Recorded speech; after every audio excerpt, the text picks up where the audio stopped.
네, 함께 일어나셔서 우리 하나님의 말씀을 봉독하겠습니다. 오늘 말씀은 로마서 15장 14절로부터 33절까지의 말씀입니다. 그 중에서 29절부터 33절까지 교독하시겠습니다. 내가 여러분에게 갈 때에 그리스도의 충만한 복을 가지고 갈 것으로 압니다.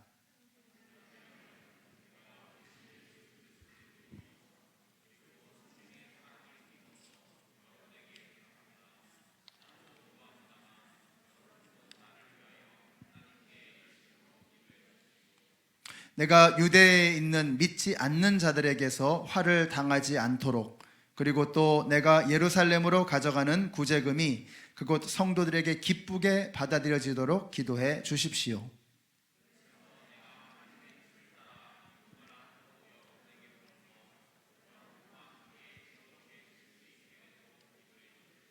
함께 읽습니다. 평화를 주시는 하나님께서 여러분 모두와 함께 하시기를 빕니다. 아멘. 우리 옆에 계신 분들에게 한번 인사해 주세요. 하늘 복 받으세요.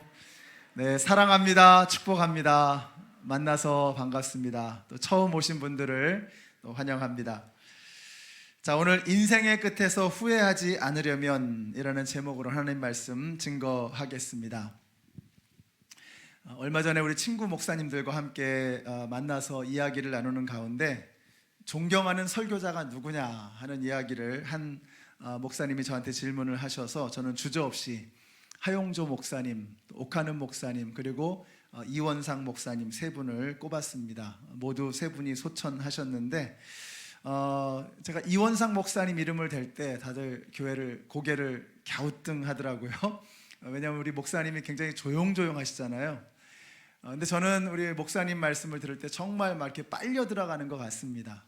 제가 교회를 처음 개척했을 때 얼마 되지 않아서 우리 목사님을 부흥의 강사로 모셨었는데 얼마나 그 말씀에 은혜가 되는지, 새벽 기도회 때는 부흥회라도 굉장히 졸리잖아요. 근데 목사님 목소리가 조용조용하셔가지고 굉장히 졸릴 수 있는데 저는 한순간도 눈을 뗄 수가 없었습니다. 그 말씀에 얼마나 은혜가 됐는지 몰라요. 왜 그런가를 제가 가만히 생각해 보니까 저는 이 메시지도 중요하지만 그 메시지를 전하는 메신저가 저한테 참 중요했던 것 같아요. 그래서 그 말씀도 은혜가 되지만 그 말씀을 전하시는 분 자체가 제가 너무 사랑하고 존경하니까 그 말씀이 그냥 제 마음속에 흘러 들어왔던 것 같습니다. 오늘 우리가 읽은 본문 말씀이 중요한 이유가 바로 거기에 있습니다. 지금까지 바울은 메시지를 아주 힘차게 전달한 겁니다. 우리가 어떻게 구원받을 수 있을 것인가, 그리고 구원받은 사람은 어떻게 살아가야 할 것인가. 이제 바울은 그 메시지를 힘있게 전달하고 나서 강의를 마치고 내려와서 사석에서 이야기하는 것처럼 편안하게 그렇게 자신의 속마음을 드러내놓고 있는 것입니다. 그러면서 그 속마음을 전하는 그 말씀 속에서 메신저인 사도 바울을 드러내는 거예요. 그래서 오늘 말씀을 통해서 정말 인생을 후회 없이 살았던 사도 바울의 모습을 우리가 보게 되는 것입니다. 바울은 어떻게 살았는가? 어떻게 그는 정말 후회함이 없는 그런 인생을 살 수 있었는가? 오늘 본문 속에서 우리가 한번 찾아보려고 합니다. 첫째는요, 기초가 정말 단단했던 것 같습니다. 바울의 신앙의 기초를 우리가 배워야 합니다. 우리가 후회하는 인생이 되지 않으려면 우리의 인생의 기초를 무엇으로 두어야 할지를 바울에게서 배워야 할 것입니다. 말도 많고 우려도 많았던 도쿄 올림픽이 이제 시작이 되었죠. 올림픽을 위해서 선수들은 4년, 이번 같은 경우는 5년씩 이렇게 준비를 한 것입니다. 근데 그 올림픽에서 메달을 따려면 기술 중요하죠. 실력이 중요하죠. 근데 그 기술을 지속적으로 보여줄 수 있는, 증명해 줄 수 있는 체력이 뒷받침되지 않으면 메달을 딸 수가 없습니다. 우리의 신앙생활도 마찬가지입니다.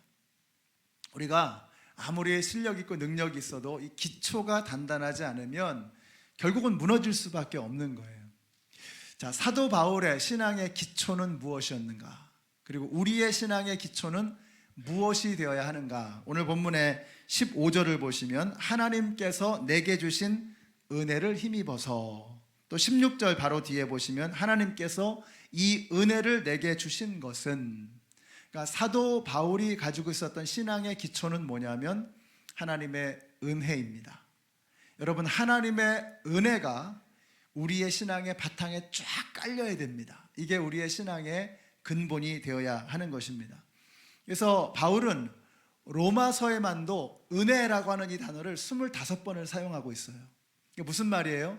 내가 이 어마어마한 로마서의 메시지를 전하는 것도, 지중해 수많은 교회들을 세우는 것도, 내가 이렇게 목숨을 걸고 휘젓고 다니는 것도, 이 모든 것이 다 하나님의 은혜라고 그가 고백하는 것입니다. 하나님의 은혜가 아니면 나는 여기 있을 수도 없다라고 하는 것을 그가 고백하고 있는 것입니다. 그래서 고린도전서에 보시면은 바울이 이렇게 고백을 해요. 나의 나된 것은 오직 하나님의 은혜입니다. 내게 주신 하나님의 은혜가 헛되지 않도록 나는 다른 모든 사도들보다 더 많이 일했습니다. 그러나 그것은 내가 한 것이 아니라 오직 나와 함께 하신 하나님의 은혜였습니다. 여러분, 이게 바로 바울입니다. 이 짧은 한 절에서 바울은 하나님의 은혜를 3번씩이나 반복하고 있어요. 사도 바울의 이 사역의 동기도, 또 사역의 동력도, 사역의 결론도 하나님의 은혜였다는 거예요. 하나님의 은혜. 그러니까 하나님의 은혜가 아니면 말짱 다 헛것이라는 것입니다. 우리의 신앙의 기초도 마찬가지입니다. 여러분의 신앙의 가장 밑바닥에 뭐가 있느냐, 이걸 보셔야 돼요. 오늘 이걸 점검하셔야 됩니다. 하나님의 은혜 말고 다른 게 거기에 있다면 여러분은 반드시 넘어질 수밖에 없습니다. 반드시 실패할 수밖에 없어요. 틀림없습니다. 왜 그렇습니까? 여러분, 하나님의 은혜가 뭐예요? 나는 가만 내버려둬도 지옥 갈 수밖에 없는 지옥 백성이라는 거예요. 근데 하나님의 은혜로 내가 하나님의 자녀가 되었고 하나님의 천국 백성이 되었다라는 것을 고백하는, 이게 하나님의 은혜입니다. 그러니까 이 하나님의 은혜가 아니라면 결국은 뭐예요? 내 실력이잖아요. 내 능력이잖아요. 내 노력이잖아요. 내 실력과 능력과 노력으로는 안 된다는 것입니다. 오직 하나님의 은혜로만 내가 설 수 있다는 거예요. 그러니까 이것이 바탕에 깔려 있지 않으면 결국은 무너질 수밖에 없다는 것입니다. 여러분, 사도 바울이 하나님의 은혜가 바탕에 있지 않았다면, 아무리 사도 바울이라도 인간이잖아요. 결국은 한 인간에 지나지 않잖아요. 결국은 실수하고 실패할 수밖에 없습니다. 그러면 실수하고 실패하면, 무너지면 어떻게 되는 거예요? 자기의 공로에 의지한다면, 자기의 실력과 능력에 의지한다면 결국은 무너지게 돼 있는 거예요. 근데 하나님의 은혜 위에 서 있으면, 내 신앙의 바탕에 은혜가 깔려 있으면 무너져도 뭐예요? 하나님의 은혜를 만나는 거예요. 무너질 때 무너져서 그 바닥에 있는 하나님의 은혜를 경험하게 되는 것입니다. 우리 연합장로교회 성도님들 한 분 한 분의 신앙의 바탕에 하나님의 은혜가 단단하게 깔려있게 되시기를 바랍니다. 천하의 바울이라도 밑바닥에 하나님의 은혜가 없으면 결국은 무너질 수밖에 없다는 것입니다. 한 장로님께서 그런 말씀하시더라고요. 이제 공사를 하시는데, 우리 이제 이 컨스트럭션 하시는 장로님이신데, 집에서 절반이 바닥입니다, 이렇게 얘기해요. 절반이 바닥입니다. 그러니까 바닥만 바꿔도 집안이 달라진다는 거예요. 여러분, 신앙생활에서는요, 바닥이 전부입니다. 절반이 아니에요. 바닥이 전부입니다. 그러니까 내 신앙의 바닥에 뭐가 깔려 있느냐, 내 신앙의 기초가 무엇 위에 서 있느냐, 이게 전부입니다. 그러니까 하나님의 은혜 위에 내가 서 있다면 무너져도 하나님의 은혜를 만나는 거예요. 무너져도 다시 일어설 수 있는 거예요. 하나님의 능력으로, 하나님의 은혜로 다시 일어서는 것입니다. 그러므로 우리 연합장로교회 성도님들이 신앙의 기초에 다른 거 말고, 다른 어떤 거 말고, 여러분의 능력이나 실력 말고 하나님의 은혜를 새롭게 깔게 되시기를 바라요. 그러니까 우리가 주일날 와서 해야 되는 게 뭐냐, 여러분, 다른 거 없어요. 주일날 와서 여기서 해야 되는 일은 한 가지입니다. 하나님의 은혜를 확인하는 거예요.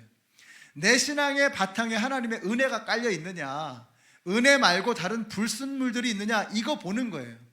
은혜가 아닌 다른 것이 보이면 속가내는 겁니다. 그리고 거기에 하나님의 은혜로 채우는 거예요. 그러면 여러분이 한 주를 승리하며 살아갈 수 있는 힘과 능력이 여러분에게 생기게 될 줄로 믿습니다. 그래서 15절을 보세요. 하나님의 은혜를 내 마음의 중심에 두고 살아가면, 그렇기 때문에 이제 두려운 게 없는 거예요. 무너져도 하나님의 은혜니까. 그래서 하나님의 은혜 위에 신앙이 서 있는 사람은요, 담대해지는 것입니다. 15절 보세요. 그러나 내가 몇 가지 점에 대해서 매우 담대하게 쓴 것은 뭐예요? 하나님께서 내게 주신 은혜를 힘입어서. 이 사람이 어떻게 담대할 수 있었어요? 하나님의 은혜를 힘입었다는 거예요. 그러고 보니까 로마서는요, 정말 담대한 메시지예요. 로마서가 어떻게 시작이 됩니까? 내가 복음을 부끄러워하지 아니하노니. 이 복음은 모든 믿는 자에게 구원을 주시는 하나님의 능력이 됨이라. 얼마나 담대합니까? 멋있잖아요.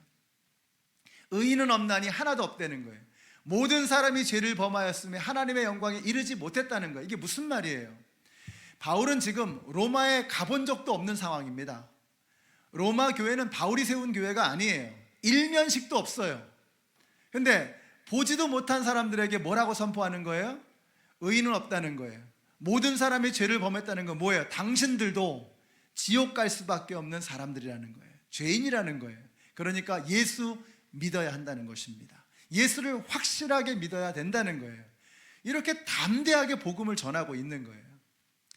여러분, 사도 바울이 이렇게 담대하게 복음을 전할 수 있었던 이유가 뭐냐? 하나님의 은혜가 그의 신앙의 바닥에 깔려 있는 거예요. 나도 당신들과 똑같았는데 하나님의 은혜로 이렇게 여기 서 있습니다.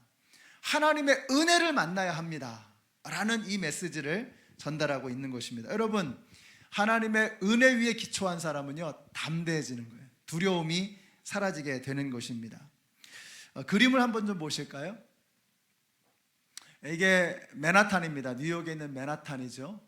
이 맨하탄의 고층 건물들로 굉장히 유명하죠. 스카이스크레이퍼라고 그러죠. 하늘을 정말 핥힐 것 같은 그런 엄청난 고층 빌딩들이 즐비합니다. 이게 어떻게 가능할 수 있느냐? 그 다음에 그림들을 좀 보여주세요. 이 맨하탄의 지층은요, 하나의 커다란 바위 덩어리라는 거예요. 그래서 하나 더 눌러주시면, 저기 맨하탄인데 하나 더 눌러주시면 저 브라운 컬러로 되어 있는 게 이게 다 안반입니다. 안반. 바위돌이에요. 바위돌. 하나의 큰 바위 덩어리. 그러니까 이게 기술만 있으면 얼마든지 위로 올라갈 수 있는 거예요. 그 이유가 뭐냐? 기초가 바위 덩어리이기 때문이죠. 바위 덩어리. 자, 우리의 신앙이 왜 성장하지 못하느냐? 여러분, 그런 고민들 많이 하시죠. 왜 나의 신앙은 성장하지 못할까? 코로나 기간 동안에 왜 내 신앙은 성장하지 못하는가? 코로나 때문에 라고 말하기 너무 옹색하잖아요. 여러분, 코로나, 눈에 보이지도 않는 바이러스 때문에 내 믿음이 성장하지 않는다라고 핑계대기 너무 미안하잖아요. 너무 죄송하잖아요. 우리가 지금까지 수십 년을 예수 믿었는데 왜 믿음이 성장하지 못하고 있는 것입니까? 여러분, 예수 믿은 지 얼마 되셨어요? 몇 년 되셨습니까? 근데 왜 나의 믿음은 성장하지 못하는가? 왜 맨날 나는 시험 받는다고 하는가? 왜 나는 맨날 쓰러지고 넘어지는가? 왜 나는 맨날 받는 것만 좋아하고 베풀 줄을 모르는가? 왜 나는 항상 엉뚱한 일에 내 에너지와 시간을 낭비하고 있는가? 왜 나는 내 눈에 들보는 보지 못하면서 남의 눈에 있는 티끌은 그렇게 잘도 찾아내는가? 여러분, 이분들이 왜 이렇게 되는 것입니까? 세월이 가도 왜 우리의 신앙이 성장하지 못하는 것입니까? 당연하지요. 기초가 약한 거예요. 기초가 분명하지 않은 거예요. 내가 아무리 발버둥치고 노력하고 힘을 써도 애를 써도 하나님의 은혜가 아니면 말짱 헛것이라고 하는 이 분명한 하나님의 은혜에 대한 분명한 고백이 없으니까, 내가 은혜로 여기 있다라고 하는 이 사실을 하나님 앞에서 겸손하게 고백하지 못하니까 우리의 믿음이 조금 자라는 것 같다가 무너지고 조금 성장하는 것 같다가 쓰러지고 이렇게 되는 것입니다. 우리 연합장로교회 성도님들이 하나님의 은혜로 충만하게 되시기를 바라요. 여러분의 가정이 하나님의 은혜 위에 이렇게 서 있게 되시기를 바라요. 여러분의 인생이 하나님의 은혜, 예수 그리스도의 반석 위에 세워지게 되시기를 우리 예수님의 이름으로 축원합니다. 자, 두 번째는요, 은혜를 받는 것으로 끝나면 안 돼요. 은혜를 받았으면 이제 은혜 이후의 삶이 어떤 방향으로 나아가야 하느냐를 정해야 하는 것입니다. 바울은 이게 분명했어요.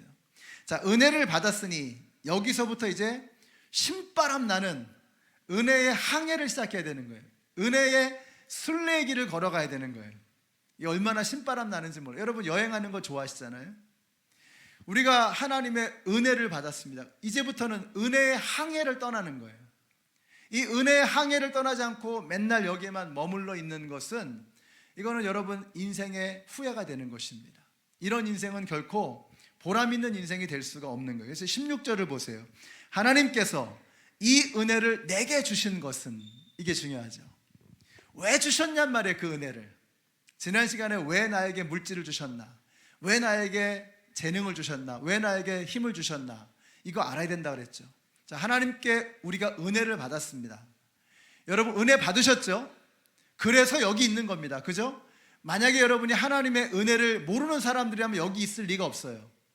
우리가 여기 있는 이유는, 우리가 영상을 통해서든 여기서든 예배를 드리고 있는 이유는 우리가 하나님의 은혜를 받은 사람들이기 때문에 그런 것입니다. 자, 그런데 그 은혜를 왜 받았냐 이거예요. 그 은혜 이후에 우리의 삶의 항로는 어떻게 되어야 하느냐 하는 거예요. 자, 이것이 바울의 질문입니다. 하나님께서 이 은혜를 내게 주신 것은 뭐라는 거예요? 나로 하여금 이방 사람에게 보내심을 받은 그리스도 예수의 일꾼이 되게 하여 하나님의 복음을 전하는 제사장의 직무를 수행하게 하시려는 것이다. 자, 하나님께서 왜 나에게 은혜를 주셨나? 이방인을 위한 그리스도 예수의 일꾼이 되라고, 제사장이 되라고 부르셨다는 것입니다. 여러분은 어느 곳으로 부르심을 받았습니까? 우리가 사도 바울처럼 똑같이 될 필요는 없겠죠. 그럴 수도 없겠죠. 자, 지난주에 오셨던 임종혁 선교사님은 니카라과를 위한 그리스도의 일꾼으로 부르심을 받으신 분입니다. 오늘 일부 예배 때 이다윗 선교사님 오셨는데 중국을 위한 그리스도의 일꾼으로 부르심을 받은 거죠. 또 우리 홈레스 미니스트리 하시는 우리 나운주 목사님 같은 경우는 DC의 홈레스 미니스트리를 위해서 그것을 위한 그리스도의 일꾼으로 부르심을 받은 것입니다. 우리 교회에는 델리에서 일하시는 분도 계시고, 학교의 카프테리아에서 일하시는 분도 계시고, 세탁소에서 일하시는 분도 계십니다. 병원에서 일하시는 분들도 계시고, 간병인으로 일하시는 분도 있고, 가버먼트에서 일하시는 분들도 있고, 공사 현장에서 또 공사를 하시는 분들도 계십니다. 다양한 분들이 우리 교회에 계세요. 하나님께서 여러분을 그곳에 일꾼으로 보내신 것입니다. 그곳에서 그리스도의 일꾼이 되라고 우리를 부르신 거예요. 여러분이 어느 곳에 가든지 무슨 일을 하든지 그건 중요한 게 아닙니다. 중요한 건 뭐냐면 내가 그리스도의 일꾼이냐는 거예요. 그리스도의 일꾼이냐.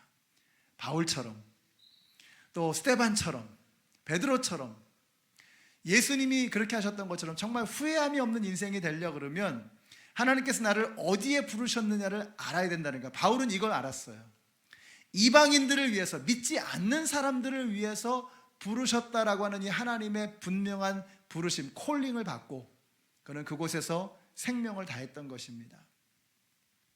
사랑하는 성도 여러분, 하나님께서 저와 여러분을 미국에 보내셨어요. 그리고 지금 여러분이 하고 있는 그 직종, 그 일, 그 잡을 통해서 하나님의 영광을 드러내기를 원하고 계십니다. 이걸 아셔야 돼요.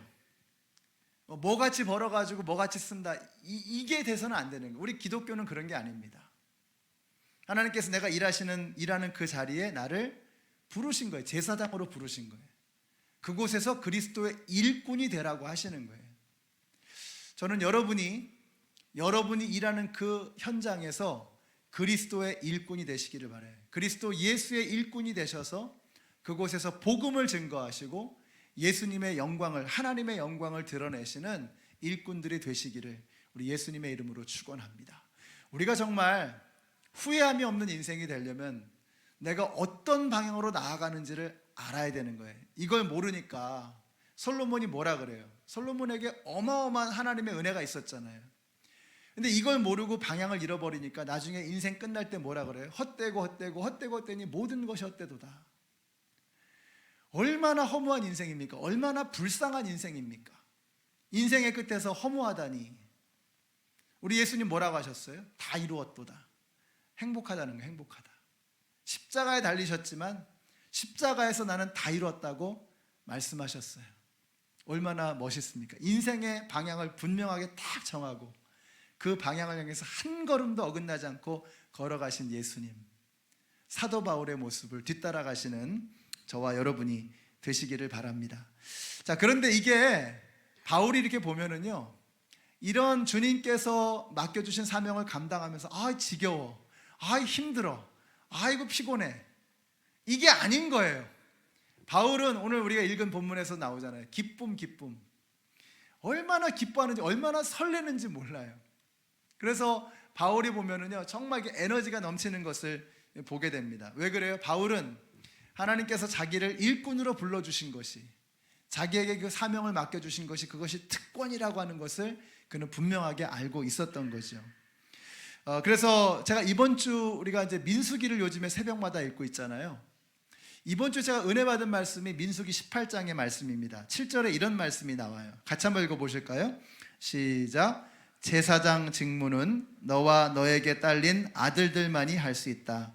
너희의 제사장 직무는 내가 너희만 봉사하라고 준 선물이다. 다른 사람이 성소에 접근하면 죽임을 당할 것이다.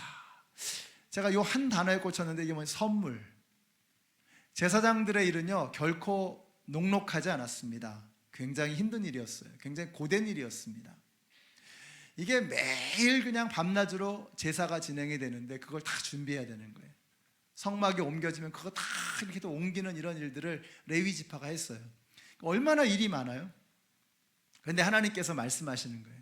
그러니까 제사장들이 지칠까 봐, 제사장들이 정말 자신들의 일의 가치를 모르니까 말씀하시는 거예요. 내가 너에게 준 이 일은 다른 사람이 하면 죽어, 다른 사람이 하면 죽을 수도 있어. 이건 특권이야.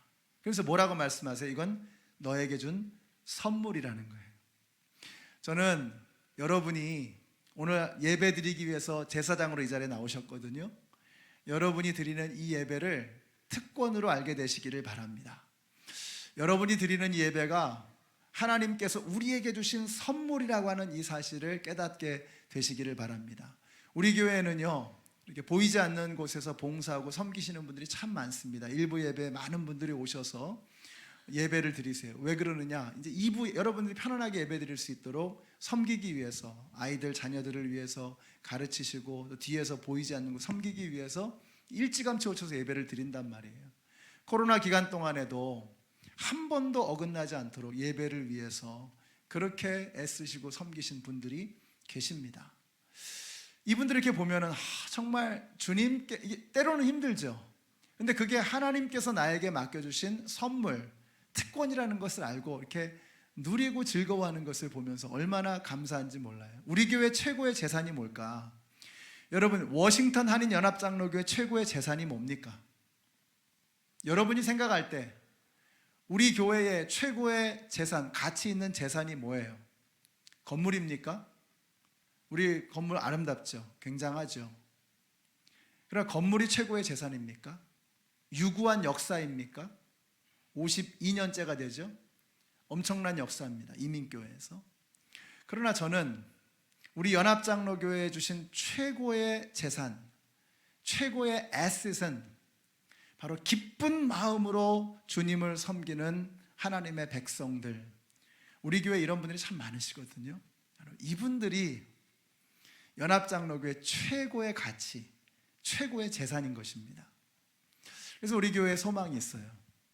여러분에게 그런 마음이 있게 되시기를 바라요. 하나님을 섬기는 것은 이건 나에게 주신 선물이다. 내가 주님 앞에 나와 예배 드릴 수 있는 건 이건 나에게 주신 특권이다. 아무나 하는 거 아닙니다. 여러분이 하나님의 은혜를 받았고 하나님의 선물을 받았기 때문에 이 자리에 나와 있는 것입니다. 여러분, 이 선물을 받아 누리세요. 우리의 육신은요, 이거 100년짜리입니다. 이거 100년짜리예요. 뭐 수명을 늘려봐야 100년짜리, 뭐 100년 왔다 갔다. 그러니까 우리의 육신은 100년짜리입니다. 그러나 우리가 100년 동안 주님의 영광을 위해서 일꾼으로 살면서 남긴 것은 그건 영원한 것입니다. 짐 엘리엇 선교사님께서 이런 말씀을 하셨죠. 영원한 것을 얻고자 영원할 수 없는 것을 버리는 자는 바보가 아니다. 그러니까 영원하지 않은 것을 붙잡고 그리고 평생을 살아가는 사람은 뭐예요? 바보라는 거예요. 난 참 바보처럼 살았군요. 영원하지 않은 것을 영원한 것처럼 붙들고 살아가는 것은 이건 바보짓이라는 거예요. 난 참 바보처럼 살았군요. 인생의 끝에서, 여러분의 코끝에서 호흡이 멈추는 그날에 얼마 안 남았거든요. 불원 장래에 우리는 이제 심장이 멈출 겁니다. 그날에 여러분이 난 참 바보처럼 살았군요, 이럴 수 없잖아요. 이렇게 되면 안 되잖아요. 우리가 영원한 것을 향해 나아가야 돼요. 영원한 것. 영원할 수 없는 것을 영원한 것처럼 그리고 붙들고 살아가는 것을 바보 같은 인생이라고 말하는 거예요. 근데 영원한 것을 위해서 영원할 수 없는 것을 버리는 사람은 바보가 아니라는 거예요. 이게 바로 지혜라고 성경은 말씀하고 있는 것입니다. 우리 연합장로교 성도님들 중에 바보가 없게 되시기를 바라요. 바보가 없게 되시기를 바라요. 여러분은 바보가 되지 마시고 지혜로운 자가 되셔서 영원을 바라보시고 은혜의 항해를 해나가시는 우리 모든 성도님들이 되시기를 우리 예수님의 이름으로 축원합니다. 자, 이제 이 어마어마한 축복, 어마어마한 하나님의 선물, 은혜를 받은 것도 엄청난 일이요, 은혜의 항해를 떠나는 것은 얼마나 신바람 나는 일인지. 근데 이게 혼자 하면 재미가 덜해요. 같이 하면 재미가 폭발합니다. 그래서 오늘 사도 바울이 같이 하자는 거예요. 그래서 이건 본격적으로 다음 주에 하게 될 로마서 16장에서 이 이야기가 아주 잔뜩 나옵니다. 같이 하자는 거. 근데 오늘 말씀에서 한 가지를 짚고 넘어가고 싶은 것이 있는데 30절을 보세요. 우리 30절 이후의 말씀을 다시 보겠습니다. 형제자매 여러분, 내가 우리 주 예수 그리스도를 힘입어서 그리고 성령의 사랑을 힘입어서 여러분에게 부탁합니다. 나도 기도하지만 여러분도 나를 위하여 하나님께 열심으로 뭐예요? 기도해 주십시오. 내가 유대에 있는 믿지 않는 자들에게서 화를 당하지 않도록 내가 예루살렘 가서 구제금이 그곳 성도들에게 기쁘게 받아들이도록 기도해 주십시오. 내가 하나님의 뜻을 따라 기쁨을 안고 여러분에게 가서 여러분과 함께 즐겁게 쉴 수 있게 되도록 기도해 주십시오. 나를 위해 기도해 달라고 부탁하고 있는 것입니다. 여러분, 바울은 호롤단신으로 어마어마한 여행을 했어요. 1차, 2차, 3차 전도여행이 2만 킬로예요. 그 2만 킬로가 어떤 길입니까? 즐거운 여행길이 아니에요. 뭐 유람선 타고 비행기 타고 가는 그런 여행길이 아닙니다. 배 타고 도보로 걸어서 목숨 걸고 다니는데 가는 곳마다 거부하는 거예요. 돌팔매질을 하고 멸시를 하고 침을 뱉고 죽이려고 음모를 하고 박해를 하고 핍박을 하고 그러는 거예요. 그런 길을 2만 킬로미터를 가는 겁니다. 아니, 어떻게 그 일을 감당할 수 있었겠어요? 물론 하나님께서 이거 나에게 주신 선물이다, 특권이다, 내가 영원한 것을 바라보고 가노라 하지만 인간이잖아요. 인간이 때로는 힘들잖아요. 그러니까 바울이 부탁하는 거예요. 나를 위해서 기도해 달라는 거예요. 기도해 달라는 거예요. 자, 기도하면 어떤 일이 벌어질까요? 기도하는 순간 엄청난 일이 벌어지는 겁니다. 여러분이 여기서 한국에 있는 가족들을 위해서, 친구를 위해서 기도한다 그러면 그 순간에 엄청난 일이 벌어지는 거예요. 인터넷보다도 빠른 연결로 영적인 네트워크가 만들어지는 거예요. 그러니까 지금 바울이 인터넷도 없었던 그 시대에 지금 이걸 요청하는 거예요. 네트워킹을 해달라는 거예요. 나 혼자 내버려 두지 말고 나를 위해서 기도해달라는 거예요. 기도해달라고. 중보기도를 부탁하고 있는 것입니다. 근데 여러분, 중보기도가 파워풀한 게 뭐냐면, 여러분이 기도라는 게 어땠습니까? 기도라는 건요, 안 믿는 사람도 기도하거든요. 믿지 않는 사람도 하나님 살려주세요 이런단 말이죠. 기도하는 거예요. 기도. 우리가 나 자신을, 내가 절박한 상황에 처하면 나 자신을 위한 기도는요, 이건 밤새도록 할 수 있습니다. 제가 심장수술 받기 전날, 저 그때 믿음이 없었거든요. 정말 예수님을 인격적으로 만나지도 못해요. 근데 밤새도록 기도했어요.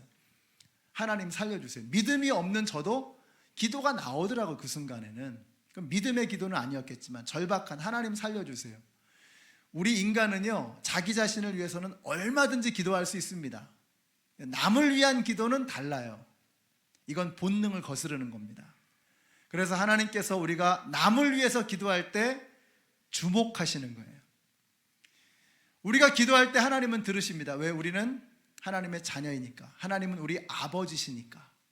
우리가 기도하면, 여러분이 기도하면 하나님께서 그 기도를 들으시는 것을 믿으시기 바랍니다. 근데 여러분이 남을 위해서 기도하면 하나님은 깜짝 놀라세요. 어라? 많이 컸다, 너 기특하다? 귀를 기울이시는 거예요.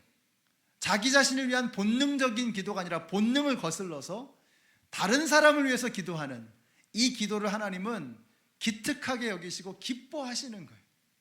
그래서 중보 기도에는 능력이 있는 것입니다. 자, 야고보서 5장 16절의 말씀입니다. 우리 같이 한번 읽어보실까요? 시작. 그러므로 여러분은 서로 죄를 고백하고 서로를 위하여 기도하십시오. 그러면 여러분은 낫게 될 것입니다. 의인이 간절히 비는 기도는 큰 효력을 냅니다. 아멘이십니까? 여러분, 우리가 서로가 서로를 위해서 기도할 때 어둠의 권세, 사탄 마귀의 권세는 쫓겨가는 것을 믿으시기 바랍니다. 병마도 쫓겨갈 것입니다. 악한 마귀의 권세가 떠나갈 것입니다. 어둠의 권세가 무너질 것입니다. 왜요? 우리가 서로가 서로를 위해서 하는 이 중보 기도에는 따블따따블의 놀라운 능력이 있는 거예요. 하나님께서 들으시는 것입니다. 우리 연합장로교회가 이 기도로, 중보 기도로 네트워킹하게 되시기를 바라요. 엄청난 일이 벌어지는 거예요. 엄청난 일이. 우리 성도님들이 서로 기도함으로 서로를 보호해주고 서로를 격려해주고 서로를 위로해주시는 그런 분들이 되시기를 바라요. 우리가 뭐 대단한 거, 우리가 지금 이제 계속 영적인 이야기, 뭐 대단한 이야기 하니까 그럼 도대체 어떻게 하라는 것이냐, 이번 주에 이런 생각이 드시잖아요. 아까 우리가 일꾼이 되라고 하죠. 일꾼이 서로를 위해서, 영원한 것을 위해서 영원하지 않은 것을 버리라, 이런 말씀 들었잖아요. 그러니까 어떻게 해야 되는 거예요? 이제 이번 주에 여러분이 작은 것부터 시작하는 거예요. 중보기도 하라 그랬잖아요. 이번 주에 여러분이 작은 중보기도부터 시작하는 거예요. 이게 뭐냐면요, 균열을 가는, 균열을 가하는 거예요.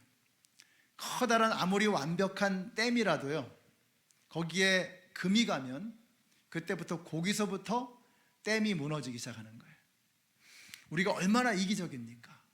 얼마나 자기중심적입니까? 나밖에는 몰라요.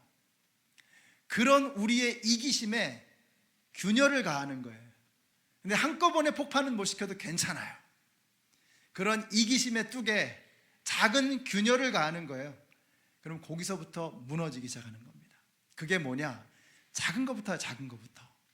여러분의 마음속에 오늘 예배 드리는데, 내가 정말 누군가를 위해서, 좀 격려를 위해서 반찬 하나 해줘야지, 국 하나 끓여줘야지, 내가 문자 한번 보내줘야지, 커피 한 잔 대접해야지, 밥 한 끼 사야지, 이런 것부터 시작하는 거예요. 대단한 게 아니잖아요. 작은 거잖아요. 근데 이게 엄청난 효력을 발휘하기 시작할 수 있어요. 뭐예요? 균열을 가는 거예요. 균열을. 거기에 금이 쫙 가면 그때부터 무너지기 시작하는 거예요. 여러분이 그런 마음으로 아주 작은 것을 시작하십시오. 중보기도 이번 주에 목장 모여서 함께 대화하실 때 이런 걸 좀 나누세요. 누구를 위해서 어떻게 기도할 것이냐. 여러분, 목장 카톡 다 있으시죠? 카톡에서 서로 기도 제목 하나씩 올리는 거예요. 그리고 같이 모여서 기도하고 그리고 나누는 거예요. 그게 뭐냐면 균열을 가는 거예요. 이기심에, 우리의 자기 중심주의에 균열을 가는, 다시 말하면 사탄 마귀의 권세에 균열을 가하는 거예요. 그걸 통해서 하나님의 선한 일들이 시작이 되는 것입니다. 그러고 보니까 오늘 말씀 첫 번째가 은혜였잖아요. 은혜. 그리고 은혜의 항해, 그 다음에 중보기도. 이 세 가지의 공통점이 뭔가를 생각해 보니까 이게 선물이더라고. 선물. 여러분, 선물은 어떻게 할 때 선물을 준 사람을 기쁘게 합니까? 여러분이 누군가에게 선물을 줬는데 그거 너무 잘 쓰고 있습니다, 너무 좋습니다, 이거 어디서 샀어요? 너무 좋아요, 감사합니다, 잘 쓰고 있습니다, 효험을 받습니다, 이러면 선물 준 사람이 굉장히 뿌듯하고 막 기쁘잖아요. 하나님께서 저와 여러분에게 은혜를 선물로 주셨어요. 은혜의 항해라고 하는, 그리스도의 일꾼이 되라고 하는 엄청난 선물을 주셨어요. 기도의 능력이라고 하는 어마어마한 선물을 주셨어요. 이걸 우리가 써야죠. 누려야죠. 그러니까 하나님께서 너 잘 쓰고 있구나, 너무 기쁘다. 그 엄청난 선물을 주신 하나님을 기쁘게 할 수 있는 방법이 뭐냐? 그거 쓰는 겁니다. 저와 여러분에게 주신 그 특권, 그 엄청난 선물을 쓰시는 거예요. 그럼 하나님이 기뻐하시는 거예요. 이번 한 주 우리가 받은 선물이 뭔가 한번 곰곰이 생각해 보세요. 인생을 허무하고 헛되게 살아갈 것이 아니라 그 선물을 쓰는 겁니다. 그리고 그 선물을 주신 하나님을 기쁘게 해드리는 거예요. 그리고 나서 인생의 끝자락에서 주님을 만나면 이제는 우리가 정말 아쉬운 게 없는 거죠. 여한이 없는 거죠. 다 이루었다, 이게 되는 거죠. 그래서 여러분의 인생의 마지막 한 방울까지 멋지게 사용하시고 주님을 만나시는, 하나님을 기쁘게 해드리는 삶을 살아가시는 우리 모두가 되시기를 우리 예수님의 이름으로 축원합니다. 기도하겠습니다. 하나님 감사합니다. 저희들은 정말 엄청난 선물만 잔뜩 받았습니다. 근데 그 선물을 쓸 줄을 모릅니다. 받은 줄도 모르고 있습니다. 하나님께서 우리에게 주신 이 어마어마한 선물들을 꺼내어 사용하게 하시고 누리게 하시고 나누게 하여 주시옵소서. 예수님의 이름으로 기도드렸습니다. 아멘. 네, 새로 오신 분 더 계시네요. 우리 장수빈님 어디 계시죠? 일어서시면 예, 저 뒤에 계십니다. 환영의 박수 드리겠습니다. 우리 김소리님 옆에 계시네요. 예, 환영합니다. 반갑습니다. 우리 함께는 찬양하시겠습니다. 이 찬양은 아마 여러분 처음 대부분 부르실 겁니다. 제가 일부러 이번 주에 새벽 영상 보내드릴 때 몇 번을 반복해서 보내드렸는데 가사가 너무 파워풀해요. 예수님께서 무덤에 죽은 몸으로 누우셨는데 그 죽은 몸에서 심장이 움직이기 시작하고 예수님이 숨쉬기 시작하시고 그 무덤에서 일어나시고 무덤 문을 열고 나오시는 그 장면이 막 머릿속에 그려지는 거예요. 여러분, 우리의 신앙의 기초는 예수 그리스도, 하나님의 은혜의 선물인 줄로 믿습니다. 그 주님을 마음껏 찬양하시는 이 시간이 되었으면 좋겠습니다. 우리 가사를 생각하며 찬양하시겠습니다. 깊은 절망의 수렁 가운데 주님께 닿을 수 없던 우리, 어두운 밤 중에 하늘을 향해 주의 이름 나 부를 때 어둠을 뚫고 오신 주 살아 나의 절망 거두셨네. 주님의 공로 다 이루셨네. 주 예수 나의 산소망. 그 누가 주의 자비를 다 알아 한없는 은혜 증량할까. 영광을 떠나 이 땅에 오신 죄가 되신 그 주 예수.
감당할 수 없네. 유다의 사자 위험천 포로 사망이 무너져도다. 할렐루야 할렐루야 주를 찬양하여라. 할렐루야 자유케 하셨도다.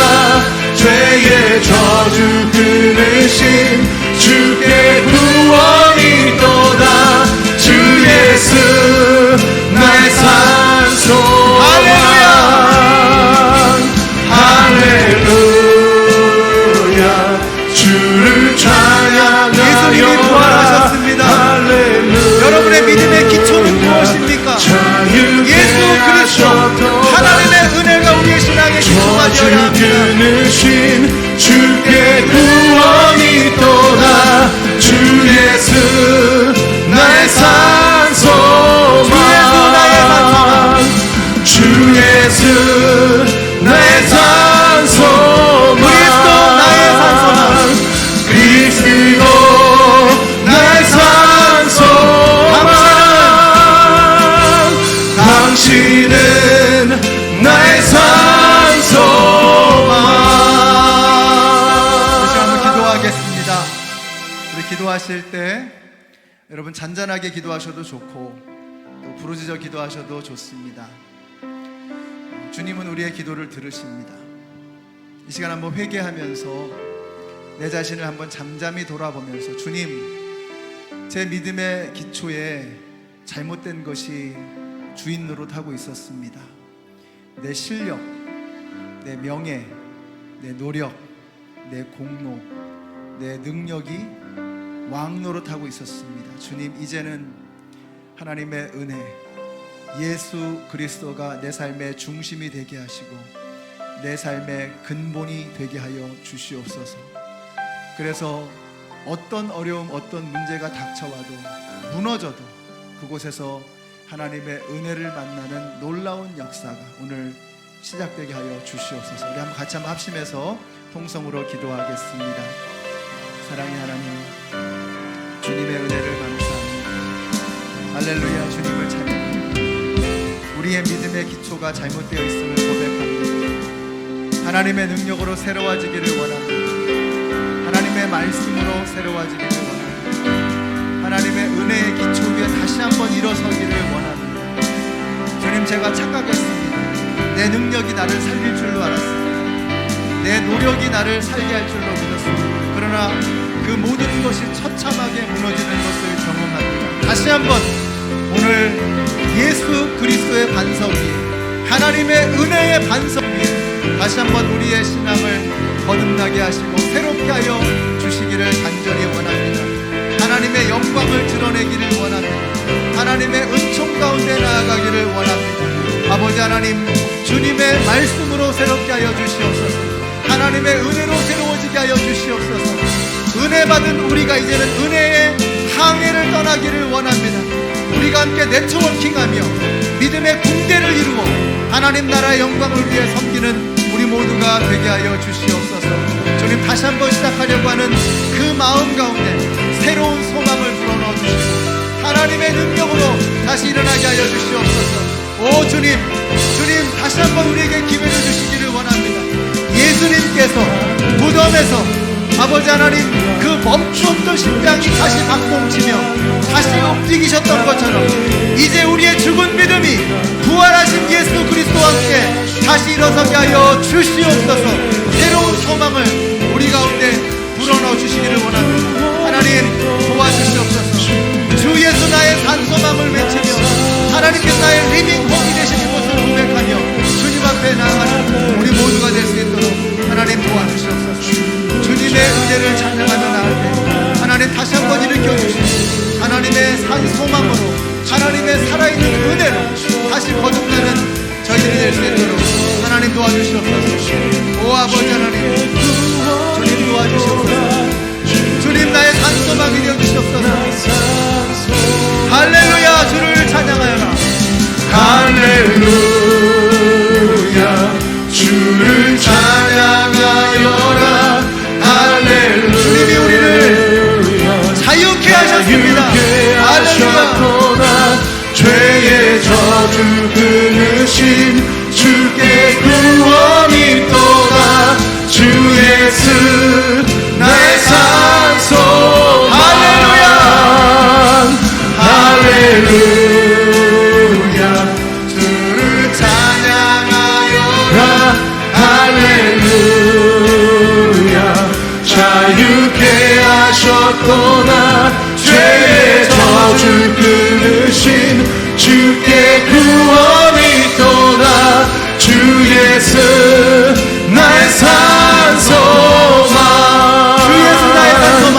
주 예수 나의 산소망. 그리스도 나의 산소망. 할렐루야. 우리 주님께 영광의 박수를 드리겠습니다. 할렐루야. 이제는 생명의 근원이 되시는 우리를 위해서 죽으신 우리 주 예수 그리스도의 은혜와 하나님 아버지의 그 크신 사랑과 성령님의 교통하심이 이제 하나님의 은혜를 우리의 신앙의 가장 깊은 곳으로 품으며 새로운 출발을 다짐하는 하나님의 모든 백성들 머리 위에, 그리고 이제 남편과 아내로 주님의 몸된 교회 나와 함께 예배드린 김정관, 김남희 위에 이제로부터 영원토록 함께 하시기를 예수님의 이름으로 축원하옵나이다. 아멘.